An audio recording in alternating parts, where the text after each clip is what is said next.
Okey semua. Siapa yang paling banyak vote dan akan menjadi host ialah Pointy. Tahniah.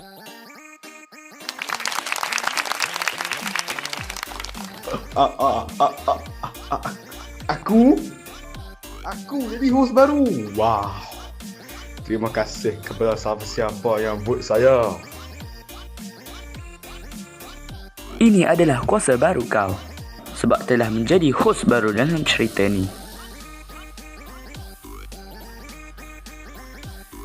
Ish, mana adil macam tu? Sepatutnya kau kena bagi kat aku lah.